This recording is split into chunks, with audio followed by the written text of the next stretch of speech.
If any Christian can point out to me a single unequivocal statement, a single unambiguous statement in the complete Bible where Jesus Christ, peace be upon him, himself says that I am God, or where he says worship me, I am ready to accept Christianity today. Teman-teman lihat ya, dia dengan begitu yakinnya mengatakan kalau ada klaim begitu saya akan masuk Kristen hari ini juga. Ya biasalah jualan obat kan kayak begitu. Tapi betul, kenapa tidak ada klaim seperti itu? Nah teman-teman, saya mau berargumennya begini. Teman-teman tahu nggak bahwa komunikasi itu tidak harus selalu bersifat langsung. Ada komunikasi yang sifatnya itu tidak langsung. Contoh, misalnya teman-teman ngobrol sama, ini mohon maaf ya para perempuan yang menyaksikan siaran saya pakai contoh Anda ya. Ini stereotipe. Misalnya Anda ngomong sama perempuan, yuk mau makan di mana? Terus kemudian perempuan itu mengatakan, terserah. Saya mau kasih tahu, beneran terserah atau tidak? Di meme ini ditulis ya, makan siang di mana? Terserah. Ini jawaban tanpa solusi. Kenapa? Mau makan di mana? Jawabnya terserah. Tapi udah keliling 40 tempat makan, nggak ada yang mau. Jadi ini maksudnya terserah atau tidak? Gitu loh. Ini adalah contoh komunikasi tidak langsung. Maksudnya komunikasi tidak langsung apa? Tidak bisa kita tafsirkan literal. Jadi komunikasi itu teman-teman ada berbagai jenis komunikasi itu. Misalnya Anda cuma pakai mimik saja. Anda menyatakan ketidaksenangan, ketidaksetujuan dengan wajah tidak suka atau wajah marah. Itu aja udah langsung kelihatan bukan bahwa Anda menjawab tidak mau atau tidak suka. Itu adalah jenis komunikasi tidak langsung. Nah, saya akan tunjukkan kepada Anda bagaimana Yesus menunjukkan keilahiannya dengan apa? Dengan misalnya Markus pasal 14 ayat 61 sampai 64.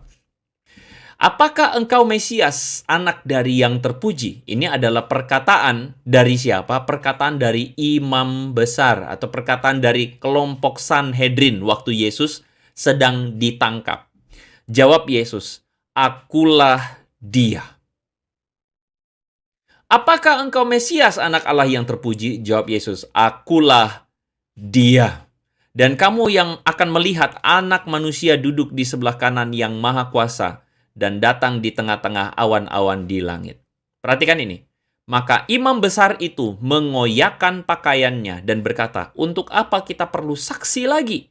Kamu sudah mendengar hujatnya terhadap Allah. Bagaimana pendapat kamu? Lalu dengan suara bulat mereka memutuskan bahwa Yesus harus dihukum mati.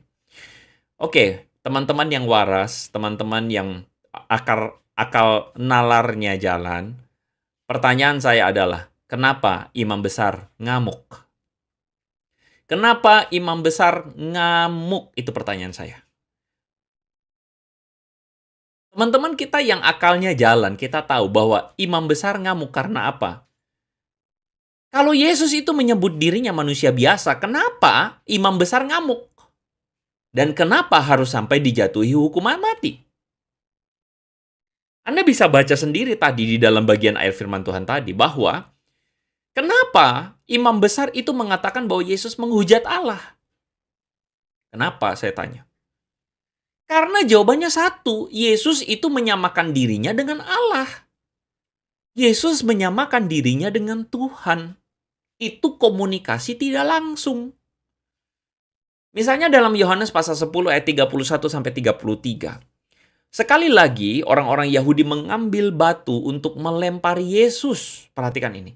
Lalu kata Yesus pada mereka, banyak pekerjaan baik yang berasal dari Bapakku yang kuperlihatkan kepadamu.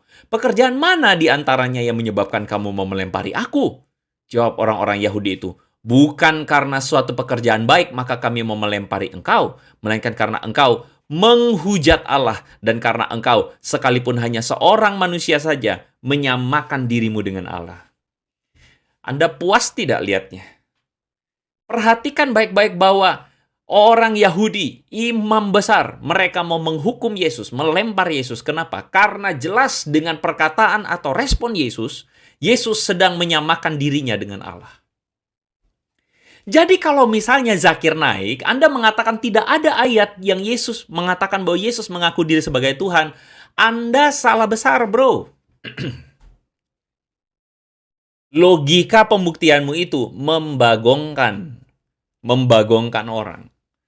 Sekarang saya mau tanya sama teman-teman, bagaimana menurut teman-teman ya? Bagaimana menurut teman-teman? Jadi Anda sudah lihat bahwa sebenarnya Yesus itu dengan perkataan yang demikian atau dengan respon Yesus terhadap imam besar dan para ahli Taurat, jelas-jelas Yesus itu menyatakan dirinya sebagai Tuhan.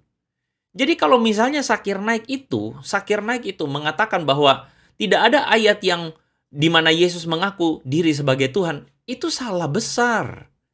Ini menunjukkan bahwa Zakir Naik sama sekali tidak menguasai Alkitab. Dia hanya menguasai ilmu cocok logi, ilmu maksalogi. Hanya memaksakan diri. Supaya apa? Supaya kelihatan bahwa argumennya itu kelihatan benar dan membodohi orang-orang yang mohon maaf, yang nalarnya kurang jalan ya, yang nalarnya kurang jalan.